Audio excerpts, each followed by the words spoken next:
Assalamualaikum warahmatullahi wabarakatuh. Bismillahirrahmanirrahim. Allahumma ya Allah ihdinas siratal mustaqim siratal ladzina an'amta 'alaihim ghairil maghdubi 'alaihim waladdallin amin. Allahumma shalli wa sallim ala habibika Mustafa Muhammad wa ala alihi wa sahbihi wa barik wa sallim ajmain. Amma ba'du. Yang sangat saya hormati Mustasyar PBNU sekaligus Wakil Presiden Profesor Dr. Ma'ruf Amin, yang saya hormati Rais Am PBNU, Rais Am NU Kiai Haji Miftahul Akhyar, Ketua Tanfid PBNU yang juga masih bernambah sama saya, Kiai Haji Said Akil, yang saya tadi senang sekali marahnya, senang sekali girohnya, karena itu memang khas keluarga kami. Jadi kalau nggak kesampaian marah itu bagus. Jadi di antara sifatnya para nabi itu wa yakhdhufulillah, kalau agama enggak dapat apa tadi jatah ya, enggak tahu saya maknanya itu. Jadi wa yakhdhufulillah wa yardhaliridho. Semua yang saya hormati, ini ada Ibu Menteri Ibu Ida Fauzia, ada Gubernur Jatim Ibu Khofifah, yang sangat saya hormati keluarga besar Mbak Wahab Hasbullah. Di sini secara berurutan ada Nyai Mutmainnah, ada Nyai Mahfuzah, ada Nyai Hizbiyah, ada Nyai Mujidah. Yang sangat saya hormati Kiai Haji Hasib, Kiai Haji Rokib, semua yang saya hormati para santri, para alumni.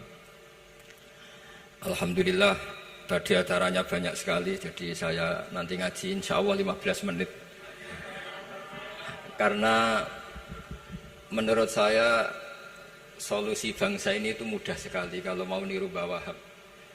Saya kemarin ditilihi Gus Hasib, saya tidak bilang bertamu, karena kalau tamu itu seakan-akan saya yang jadi tujuan, tapi niliilah karena beliau orang sepuh.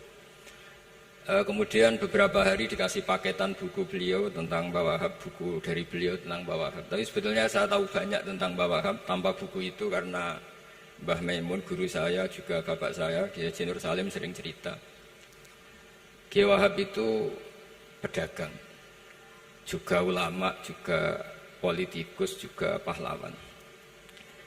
Kita sebetulnya melihat itu sederhana, hanya sederhana dalam pikiran ulama. Jadi pernah suatu ketika Sayyidina Ali itu marah besar ketika melihat umat Islam itu pasif itu tidak aktif, sehingga beliau marah besar. Di antara kalimatnya itu, karena ini tengah-tengah kalimat, langsung pakai fa'ataf atau fa'tafrek atau apa sajalah, nanti terserah santri-santri yang ngi'rob. Fakubhan lakum hina sirtum gharadun yurma. Jadi umat ini akan buruk sekali ketika posisinya itu objek yang jadi sasaran tembak atau sasaran perasan pihak lain. Ketika misalnya haji itu bagus prospek, nanti ujung-ujungnya yang bikin sajadah kadang orang sana, mau biang kubu sebelah, nanti sensitif secara politik. Nanti ketika umat Islam punya kebutuhan pakaian ihram besar, juga yang produk kadang orang lain. Begitu seterusnya, sehingga setiap kebutuhan kita pun yang produk itu orang lain. Sehingga Mbah Wahab berpikiran sampai impor mori, pas itu kain putih. Begitu juga traveling, ketika umat Islam butuh mudah pergi ke Mekah untuk haji dan umrah, juga bironya itu kadang orang lain. Zaman itu Hindia Belanda, sehingga beliau dulu sudah mendirikan semacam biro haji. Itu semua adalah madhab, di antara madhab Sayyidina Ali ketika beliau mengatakan fakubhan lakum hina sirtum gharadun yurma. Buruk sekali kamu di mana-mana ini jadi objek. Misalnya kira-kira ginilah, kalau hallnya Mbah Wahab itu ada 10.000 santri, dan semuanya karena keluarga kiai itu dermawan, sama Bu Mujidah dikasih makan semua. Nanti cateringnya yang menyediakan orang lain, kita tidak punya kecakapan produksi itu atau melayani itu. Sehingga perdagangan Mbah Wahab dalam tradisi keulamaan itu dimaknani sebagai supaya kita ini jadi aktor, baik di perdagangan, di politik, maupun dalam solusi urusan-urusan publik.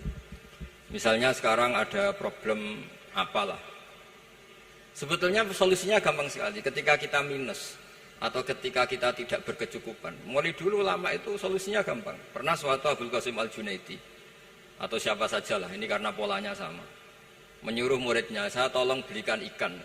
Cara sekarang mungkin dikasih uang 50.000, terus dikasih tahu sama muridnya, Pak Yai uangnya tidak cukup karena harga ikannya 70.000. Terus kata gurunya, beri lebih murah lagi. Uang 50 aja tidak cukup, kok cari yang lebih murah.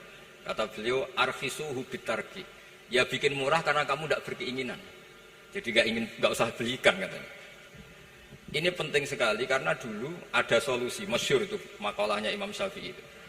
Kata beliau, fa innal ghina anisya'ila bihi. Kalau kamu ingin tidak tergantung sesuatu, maka hindari sesuatu itu. Jangan memaksakan memenuhi sesuatu itu dengan memaksakan, tapi hindari sesuatu itu. Saya misalnya, kalau nuruti kepengin misalnya, kalau saya dengan nafsu serakah saya, mungkin saya ingin punya mobil mewah, ingin apa saja. Tapi itu membuat saya tersiksa karena harus menyediakan ini itu. Ya sudah, tidak usah ingin. Sehingga mudah sekali, makanya kata ulama dulu, fa'innal ghina anisya'la bihi. Untuk menjadi berkecukupan, usahakan banyak hal yang tidak Anda butuhkan. Semakin banyak hal yang kita butuhkan, maka kita akan tergantung akan sesuatu itu. Makanya banyak ilmuwan, saya sering diskusi sama pakar-pakar sama ilmuwan. Apakah negara Amerika itu negara yang kuat? Banyak ilmuwan yang berpikir itu ilmuwan politik, bukan tasawuf, berpikir negara paling lemah itu ya kayak Amerika. Karena semakin powernya kuat, ketergantungannya semakin kuat. Untuk memenuhi kebutuhan listrik harus begini, untuk kebutuhan minyaknya harus ini. Semakin kita kuat, maka ketergantungan akan sesuatu semakin banyak. Jadi ibarat orang yang punya Alphard sama yang enggak, kayak mana ya? Kayak yang enggak, karena kebutuhannya ada banyak. Artinya dalam kondisi krisis, ulama masih punya solusi, yaitu al-ghina itu anisya'la bihi. Jadi usahakan ketercukupan itu karena menghindari kebutuhan-kebutuhan yang tidak primer, yang tidak prinsip. Bukan memaksakan semuanya terpenuhi. Karena kita ini ulama. Dulu ketika sebelum ada negara, belum ada TNI, itu ulama punya cara untuk melawan Belanda. Karena mereka terbiasa punya loyalis, punya muhibbin, punya ghirah, punya strategi. Sehingga Belanda itu kesulitan ngedidik ulama. Apalagi mereka terus ke Mekah, ketemu komunitas internasional yang semuanya berfatwa bahwa penjajahan harus dilawan. Itu luar biasa. Belum ada negara, nggak ditopang negara, kemudian tetap bisa melakukan perlawanan. Coba kalau dulu ngelawan nunggu, wah saya mau ngelawan penjajah kalau saya diangkat jadi TNI, saya mau ngelawan kalau saya punya otoritas yang disahkan negara, itu ribet, negara belum terbentuk. Makanya ini saya tidak akan ngaji lama-lama, tapi saya akan cerita khas Mbah Wahab sesuai riwayat yang saya dapatkan dari guru-guru kami, bahwa beliau tadi seperti yang dikatakan Pak Said, membina dan menyebarkan NU kemana-mana tanpa uang proposal. Nggak kebayang saat itu proposal kepada siapa, negara sendiri masih susah. Lalu mau diajukan kemana? Terus yang mau tanda tangan itu ya siapa? Jadi yang saya tahu tadi, yang penting kita niru sesuai yang diidam-idamkan tadi Sayyidina Ali. Jangan sampai kalian itu menjadi gharadun yurma. Ada apa saja orang lain yang memikirkan labanya, kita yang jadi objek. Sehingga zaman itu kita terima kasih semua sama Mbah Hashim, sama Mbah Wahab. Karena ini zuriyatam ba'duha min ba'd. Kita tahu Mbah Wahab putra Mbah Hasbullah, punya ibu Nyai Fatimah, terus sampai Mbah Abdus Salam ya. Kemudian Mbah Hashim punya ibu Halimah, punya abah lagi siapa setelah Halimah itu Lainah ya. Nah, terus Mbah Abdus Salam, jadi ini zuriyatam ba'duha min ba'd. Kalau dalam tulisan itu sampai Mbah Abdul Jabbar bin Ahmad bin Mbah Sambu. Memang Mbah Sambu punya beberapa saudara, diantaranya ada yang namanya Mbah Yusuf, itu yang melahirkan keluarganya Mbah Ahmad Siddiq Jember, Mbah Siddiq Jember. Ada yang Abdul Halim yang melahirkan keluarga Lasem, termasuk saya itu lewat jalur Mbah Abdul Halim. Jadi zuriyatam ba'duha min ba'd. Dulu semua orang zaman Rasulullah SAW itu dilatih jadi aktor, jadi subjek. Sehingga orang yang miskin pun ketika perang Tabuk, perang Dzatil Usrah, itu semua menyumbang. Ada yang menyumbang emas yang enggak terkira, yaitu Sayyidina Utsman. Ada yang cerita, ya Rasulullah saat tadi malam buruh dan punya beras hanya 2 kilo, yang 1 kilo saya sumbangkan jenengan, yang 1 kilo saya pakai untuk keluarga kami. Sekarang logikanya sederhana, kalau orang miskin 3.000, pas itu anggap saja pasukannya misalnya 3.000. 3.000 nyumbang beras 1 kilo, itu artinya terdapat 3.000 kilo beras. Artinya apa? Orang Islam yang miskin membiayai dirinya sendiri untuk makan. Dan mereka adalah aktor heroik. Tapi kalau misalnya ini orang-orang miskin ini tidak mau urun rembuk, kemudian menjadi beban negara, maka yang harusnya dipakai senjata, dipakai beli sembako. Dulu zaman Nabi meskipun orang itu miskin, itu semuanya bersifat heroik. Sehingga perang Dhatul Usra itu perang paling dikenang Al-Quran. Nah, efek dari ingin memberi adalah tidak tamak. Makanya kalau dalam kitab tasawuf, itu orang pikir itu gak dikritik. Yang dikritik orang tamak. Karena orang menvonis orang lain kikir itu pasti karena berkeinginan mendapat. Kalau tidak berkeinginan mendapat, maka orang lain tidak akan kamu vonis sebagai kikir. Andai kan kita semua ingin memberi sumbangan kepada Indonesia, maka kita tidak akan menvonis pemerintahan kita tidak becus ngurmat kita. Meskipun pemerintah tentu berkewajiban ngurmat orang-orang miskin itu tentu. Tapi andai kan semua orang miskin berpikir ingin menyumbang pemerintah, maka tidak akan menyalahkan pemerintah ketika faktanya nanti suatu saat atau kapan saja, semoga ini tidak terjadi, itu tidak mampu menyumbang. Karena masyarakat kepikirannya memberi, bukan mendapat. Ini solusi-solusi yang diajarkan Rasulullah SAW yang disebut al-yadul ulya khairun minal yadis sufla. Jadi bahwa posisi memberi jauh lebih baik ketimbang posisi menerima. Sehingga ketika Allah mensifati orang baik itu siapa? Allah mensifatinya sederhana. Wa mimma razaqnahum yunfikun. Orang yang kepinginannya itu yang memberi. Itu dulu zaman Nabi, pas perang Khandaq, pas perang Tabuk, pas beberapa perang, itu orang yang paling miskin pun turun. Sampai orang-orang munafik mencibir, inna Allaha ta'ala la ghaniyun an shadaqati hadza. Allah tidak butuh sedekah hanya 1 kilo. Tapi coba efeknya dari sedekah 1 kilo itu tadi, misalnya orang miskin yang perang 3.000, itu semuanya memakan uangnya sendiri setidaknya enggak jadi beban negara. Terus mentalnya itu patriotik. Dari mental patriotik itu ketemu Belanda kayak apa, mereka bisa makan apa saja. Mulai ares gedang, mulai apa saja, yang penting halal. Karena mentalnya dari awal heroik. Tapi andai kan mereka mentalnya tomak, mungkin sudah mati. Karena, wah nunggu negara ngasih makan, proposal dulu, sedang mati. Tapi orang dulu enggak, karena heroik, inginnya memberi sehingga bisa mendapatkan solusinya sendiri.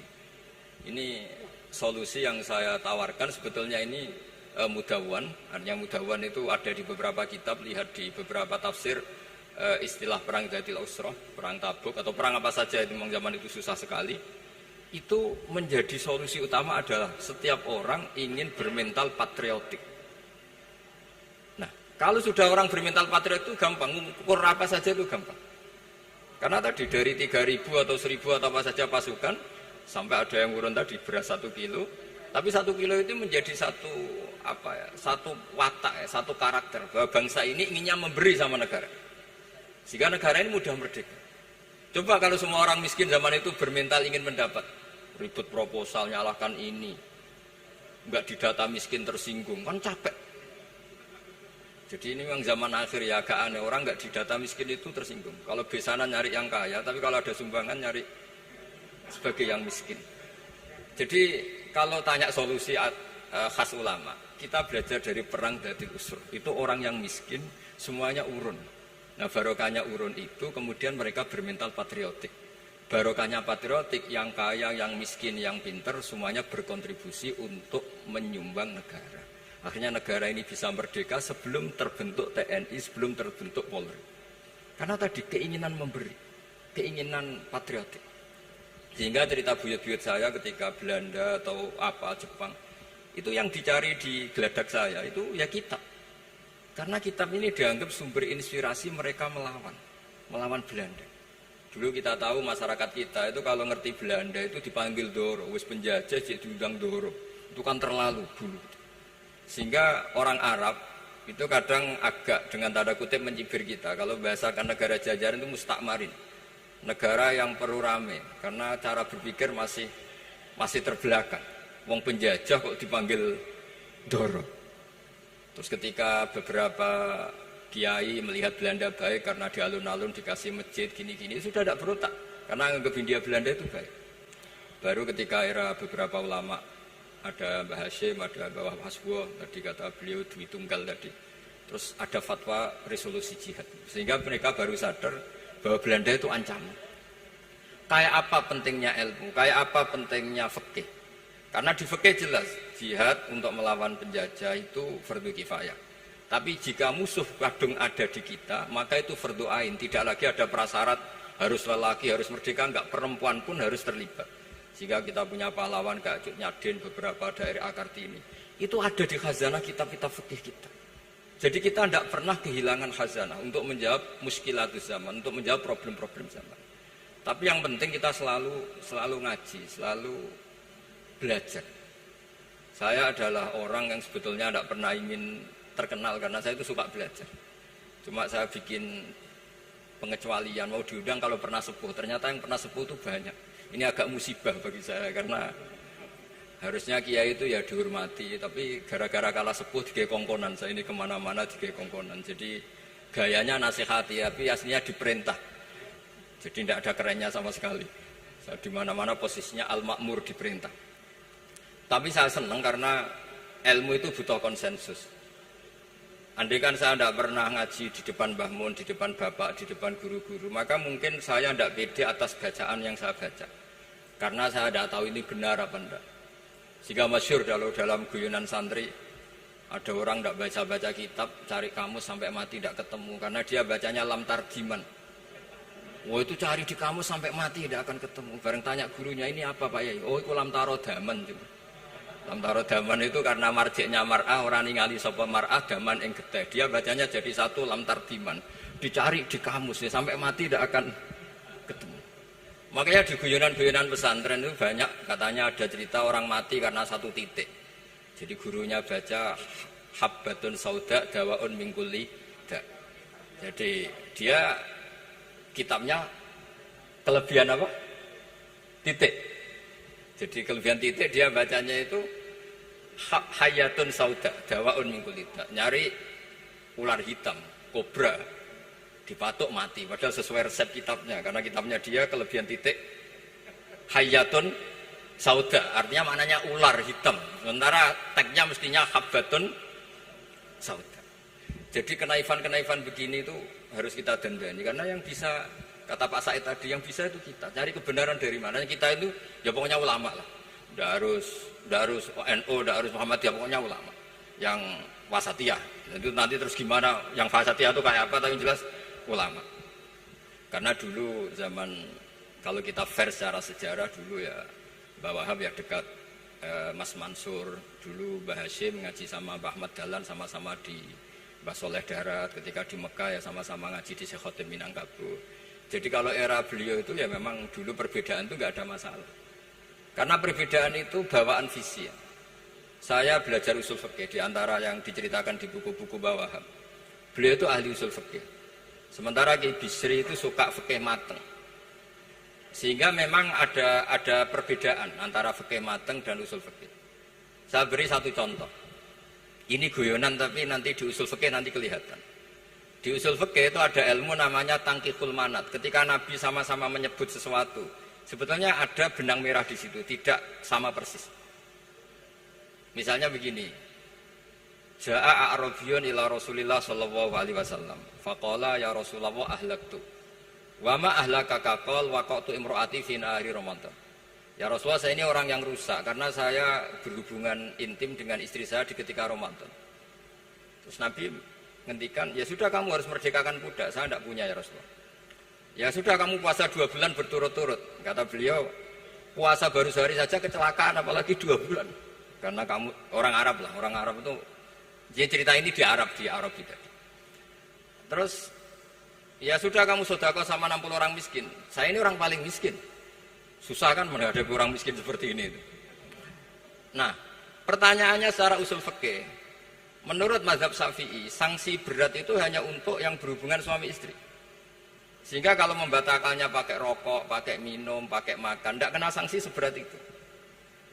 Masuk akal kan, karena memang hubungan suami istri dalam banyak hal, misalnya haji, itu ifsad, yang benar-benar ifsad, bisa merusak haji secara total. Tapi menurut Imam Malik, pikiran Imam Syafi'i itu dianggap aneh.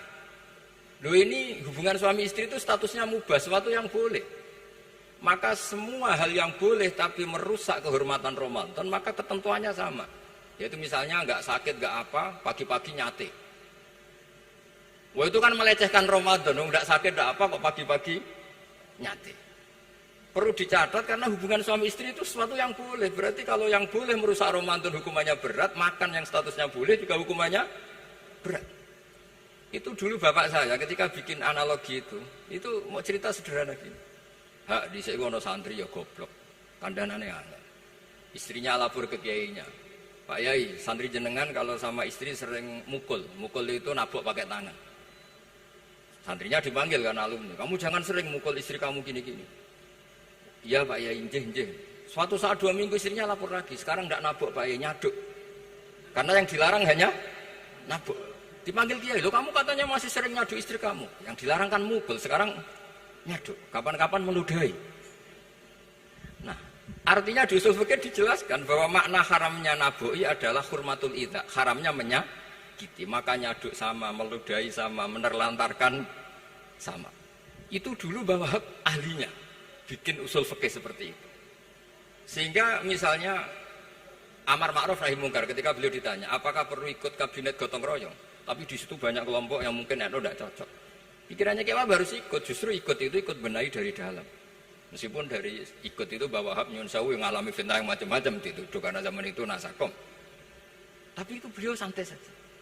Tapi zaman itu memang itu sah karena zaman itu belum dibubarkan. Jadi yang dialami Wahab ini luar biasa. Semuanya harus jadi pelajaran bagi kita. Makanya jangan pernah meninggalkan ilmu yang bernama usul fikih. Karena fikih yang mateng itu cara basa Jawa ini akan kehilangan stok teks. Misalnya Nabi sedekah pakai kurma atau pakai apa makanan pokok. Itu hadisnya itu kurma, sama Imam Syafi'i digenti kutu ahli baladi, yaitu makanan pokok dari negara. Sehingga kita tidak bisa mentang-mentang Nabi sedekahnya pakai kurma terus kita orang miskin kita kasih kurma. Bisa linu tuh nih kalau makan kurma orang Indonesia itu. Karena yang penting itu kutu ahli balad bukan kurma. Bukan mentang-mentang Nabi sholat di Mekah Medina, kalau ingin persis sunnah Rasul, sholatnya harus di Mekah Medina. Kalau di Indonesia Nabi tidak pernah sholat di Indonesia. Sunnah Rasul sholatnya di Mekah Medina, bisa ada orang sholat kalau gitu. Jadi ada ilmu yang namanya tangkihul manat, yang harus ditiru itu sisi mana? Nah dalam konteks Arabi tadi terus kemudian ada dibuang. Ja'a Arabion, kata Arabi itu dibuang. Datang orang Bedui, orang kota pun kalau punya kesalahan yang sama hukumannya juga sama. Maka kata Arabi dibuang. Nah menurut Imam Malik kata jima hubungan suami istri juga dibuang, digenti membatalkan puasa dengan apa saja yang tanpa uzur syarat. Jadi ini kealiman kiai-kiai Indonesia dulu itu, misalnya kentong, dulu meskipun ada yang bilang bid'ah, kentong itu bid'ah karena mirip orang Nasrani. Orang Nasrani itu bentuk kentongnya di kelenteng itu tidak seperti kentong kita. Adat Indonesia kalau pos kampleng ada maling, ada banjir pakai kentong. Jadi adatnya memanggil itu pakai kentong. Makanya kiai-kiai dulu, oh ini mirip orang Nasrani, enggak mirip pos kampleng katanya. Padahal jelas ya, menurut hadis sahih jelas ketika ada sahabat usul ya Rasulullah bikin kentong, wah jangan nakus itu nanti kayak Nasrani. Bikin buk itu trompet, jangan nanti mirip orang Yahudi. Ya dengan api ya Rasulullah, jangan nanti mirip Majusi. Datang sahabat tergesa-gesa, beliau mimpi kalau diajarin azan. Azan itu maknanya al-ilam, memberi maklumat waktu sholat. Akhirnya ada azan.